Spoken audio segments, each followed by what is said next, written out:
Hello everyone! Fifth episode of our How to Create a Canto Song workshop. Let's start! I'm falling down.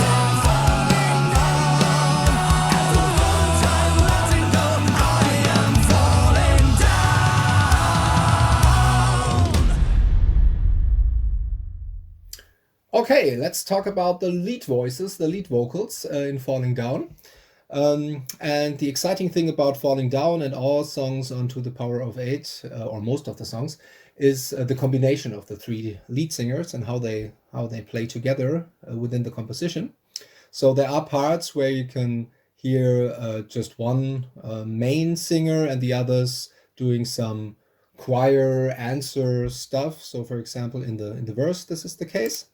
Voices calling down all the after effects of anything I do. I wait for.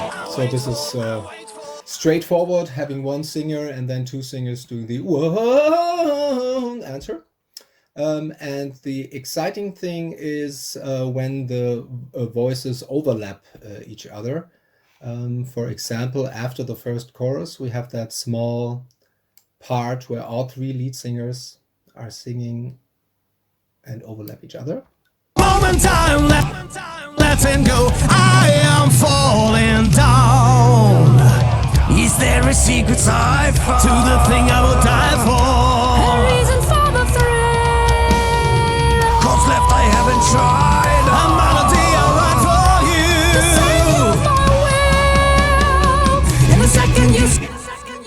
So you can see even in the arrangement how these voices overlap each other, and we have Sly coming out of the chorus, then Hagen taking over, keeping his note when Sly kicks back in. He keeps his note when Inga comes in, and then Inga is moving to a second voice when Hagen takes over, and so on. So exciting stuff. Is there a secret side to the thing I will die for? A reason for the thrill. Chords left I haven't tried. A melody I write for you. And while the melody in the first part is quite on the same note in all three singers, in the second part this spreads up into a complete chord. So even if I switch off all the rhythm guitars and choirs and everything, you will hear the harmony of the song just by listening to the singers. Is there a secret side to the thing I will die for? A reason for the thrill. Chords left I haven't tried. A melody I write for you. The same of my will. Yeah, the same thing happens in the chorus when Sly is singing the falling down part, and then Inga and Hagen are answering. I'm falling down. Still falling down. Lift me up if I ever hit solid ground. I'm falling down. Still falling down.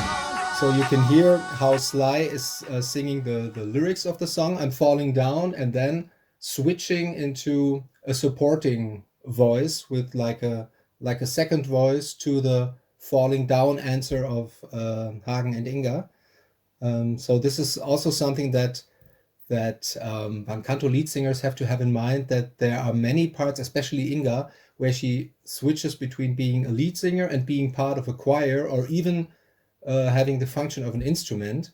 When Inga does in other songs these high ha ha ha stuff, like more like a keyboard perhaps, and this is also the case here in the chorus. At the moment I'm letting go, I'm falling down. The purpose of falling is to rise again into space I haven't been before.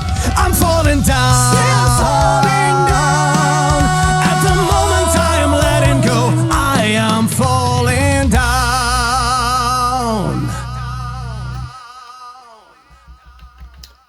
It's also interesting to see where we actually use the signature moves of the singers and try to make something special. For example, when we have the pre-chorus the second time, Usually Inga and Hagen sing it with two voices aligned, and here we break out with a small and satisfied with what you own by a growl by Hagen.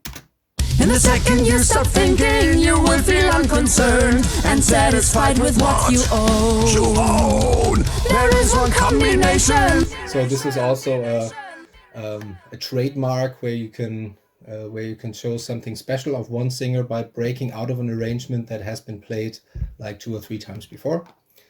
Apart from that, the arrangement of lead vocals for Falling Down was a little bit easier if you have 3 singers, because you can place each of them in his favorite vocal range. So for example, Sly sounds best if he does not have to give too much, let's call it, crunch on his voice. He's a singer is more coming from rock music, where heavy metal is more of the heaviest music he would sing, and Hagen is the other way around. He's a real metal singer, which the melodic van canto parts are the softest stuff he would perhaps sing. So this really a combination of 2 singers, and Inga connecting them by having a little bit more longer vowels, and also this movement between lead vocals and then stepping back again, and having some more choral arrangement function. Yeah, this plays very well together in Falling Down, and that's also the reason why we chose it as the first single for the upcoming album, because here you can really see how the 3 lead singers are playing together. So, talking about microphones, this is an Audio-Technica 4033, and it's actually one of the first microphones that Van Canto owned. And until now, all the rakkatakka vocals by me are still sung through that very robust and very great microphone. Ross owns a comparable one, the 4040. Just as nice, perfect sound. For the lead singers, we are very happy to have custom-built microphones from DS Audio Service, from Dieter Schöpf. And this one is the very first one that we owned. We own it since the Hero recordings for Sly. And it's a replica of a Telefunken ILA M251. And there's some special addition to it called the Vintager. I can take it off. So now you see the actual microphone.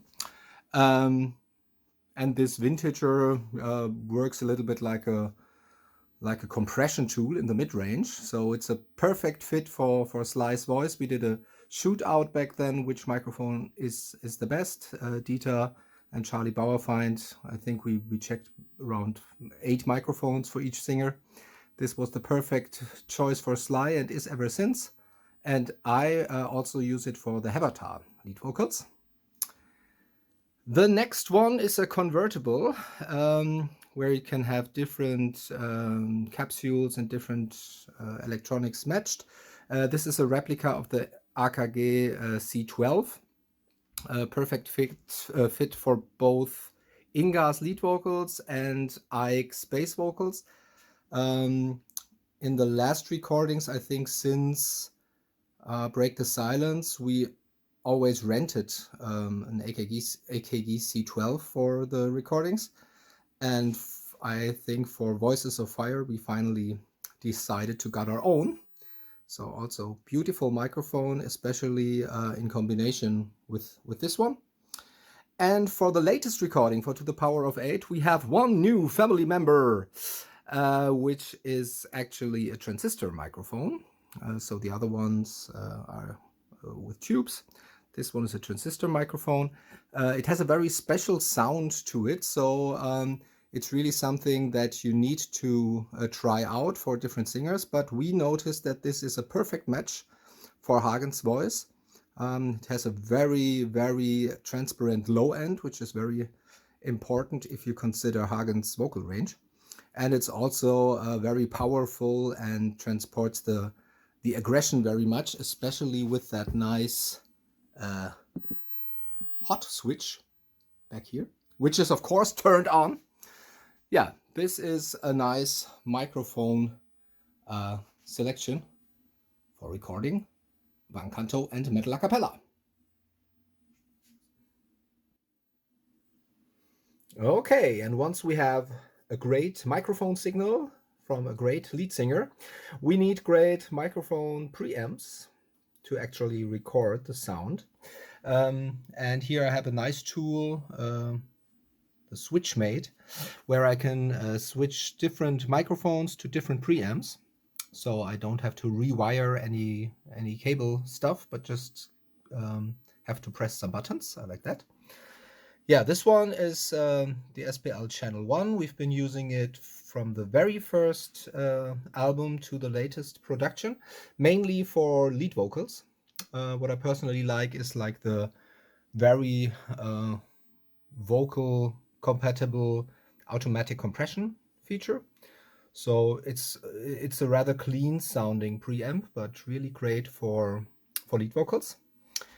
This one is from Universal Audio, and we use it for all guitar vocals because it has a little bit more rock and roll attitude to it, and that perfectly fits with the run and a dun and a dun singing style. And here we have a very, very clean Avalon preamp. We use this for pads, sometimes for reamping signals as well. And then bass and also the choirs are again recorded with the Channel 1. Now we have covered everything from arrangement over recording the guitars, the pads, the choirs, and the lead vocals. So the final step, of course, is mixing. Next episode. Thank you.